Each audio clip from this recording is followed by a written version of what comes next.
Siyempre,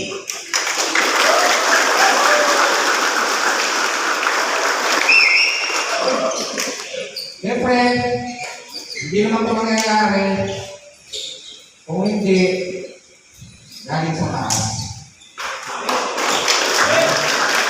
With an opening prayer from God's Father. Thank you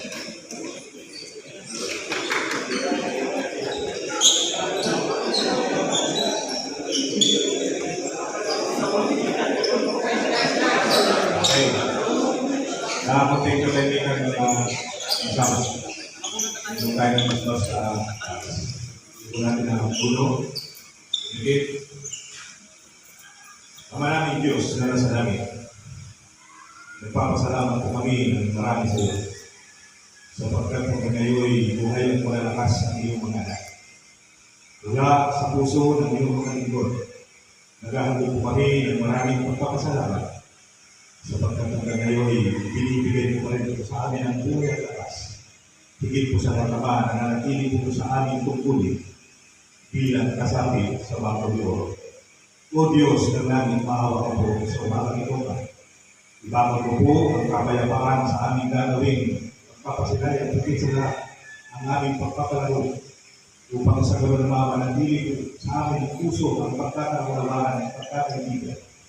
Maging tahimik gawa sa paligid sa dapat ito ba upang maging dapat po kami sa iyong napakadakilang pangalan. Sumasampalataya po kami o Diyos, ikaw ang gagawin sa iyong mga anak. Patawad po sa lahat ng aming mga pagkukulang at pagkakasala. Ito na po sana ang mahala sa amin at matapos itong aming gagawin maglalaro o Diyos.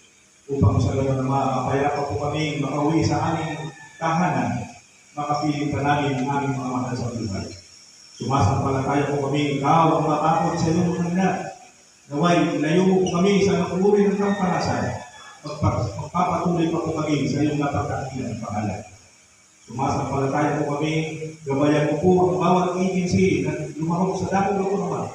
Nagpatawag ka na po sa lahat ng aming mga pagkukulan hanggang sa dakong paroon ng aming mga buhay. Ilibig po namin ang lahat ng mga ito sa pangalan ni Jesus na pinagkilang.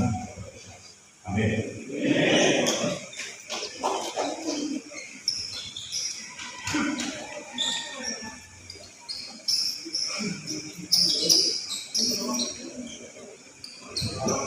Okay, good morning guys!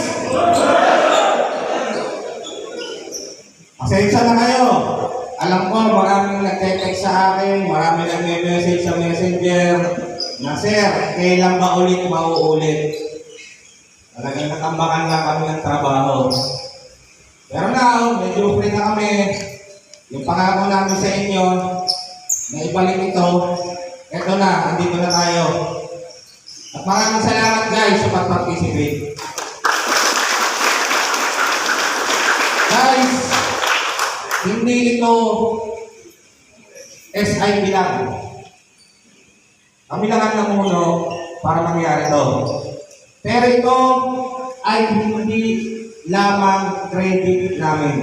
Kailangan yung bigyan ng credit ang lahat ng agency na sumuporta para mangyari ito. Without your agencies, hindi natin magagawa ito. Without your officials, hindi mangyayari ito. Hindi ko lang sa inyo, bigyan nyo ng palakpak ang mga kapwa natin officers. Yung mga nasa harap ninyo, yung mga nandito, guys, kahit sa interview, sinasabi ko to, yung mga gwardiya. Yung mga nasa harap ninyo, ng mga opisyalis ng agency, lagi ko sinasabi pag may hinahire ako, yung mga DCs, OIC, pakirespeto lang ang mga opisyal natin. Kasi lahat ng mga pinapa-implement nila, lahat ng mga procedures galing sa amin, sa SID. So kung binabali ninyo ang mga procedures, mga policies na pinapa-implement nila, parang kami na rin ang binabangga. Kasi kami ang nagbibigay ng procedure sa kanila. sumusunod lang sila. Pababa, papunta sa inyo para i-relay ang message. Nare-reiterate ko lang to kasi gusto ko lang ay magkaroon tayo ng magandang pagsasama. Pagdating sa loob ng opisina hanggang sa labas. Okay, guys? Okay. From now, welcome to Season 2 of SID NCR East. Video 4. Hihingan ko lang ng mga konting message, yung mga OM, each agencies. Let's start with Mr. Rosero.